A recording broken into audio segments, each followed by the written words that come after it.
Napanood nyo mga kababayan yung sinasabi ni Sara Duterte, no?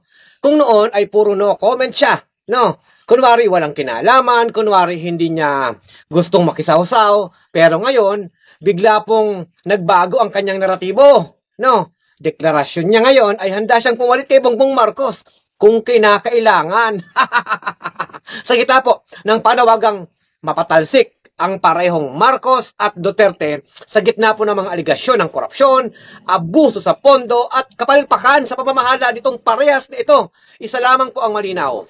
Ito po ay pag-aambisyon ni Sara Duterte. Ito po ay pagtatantya niya. No? At ito po ay pag-aabang sa kapangyarihang gusto niyang pumalit. Of course, there is no question about my readiness. I presented myself to you when I was a candidate for Vice President.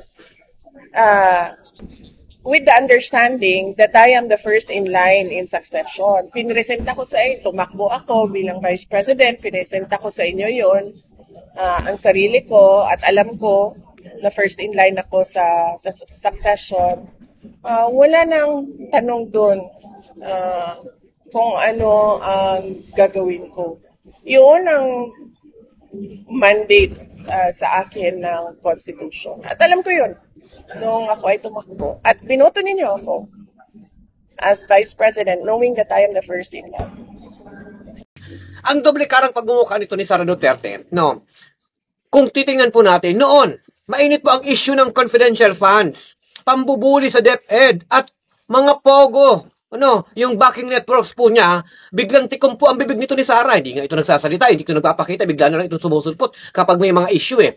Pero ngayon, dahil ang issue ni Bongbong Marcos medyo talagang nanginginig dahil sa kanang expose mula po sa loob ng Kamara, sa dati niyang mga kaalyado, bigla na siyang handang pumalit.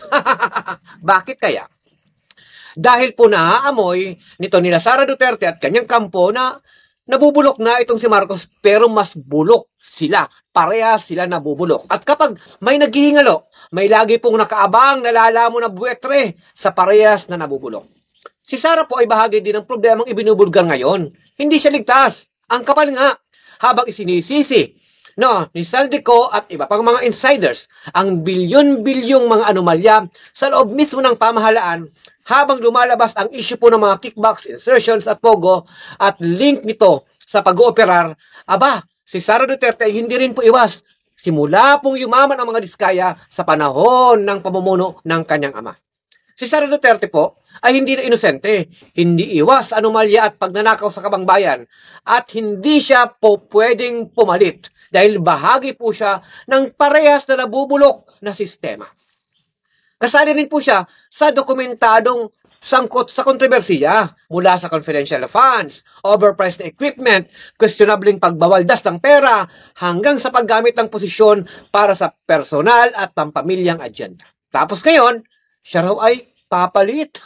Ang kapal. Ang sinasabi niya ay duty to serve, ready if needed. Pero ang tunay pong gusto niya ay talagang bumagsak si Marcos. Huwag mag-alala. At siya daw ay papalit. No, yan po ang usual na moves ng mga Duterte. Dumidistansya kapag nasasangkot sa anomalya. At kapag medyo nalulubog na ang sinasakyang mga barko, dulokso na. Pumapesto bilang alternative siya dahil parehas naman silang bulok Kunwaring tagapagligtas, pero parehas animal. Ngayon, hindi siya tagapagligtas. Sila mismo ang problema. Sangkot din sa anomalya. Pero mas ang lakas ng apog magsabing handang pumalit. Sa isang bansa, kung saan bilyones ang nawawala, kung saan malinaw ang conflict of interest at impunity, ang pinakamakakapal na pahayag ngayong taon ay handa akong pumalit, handa para sa bayan,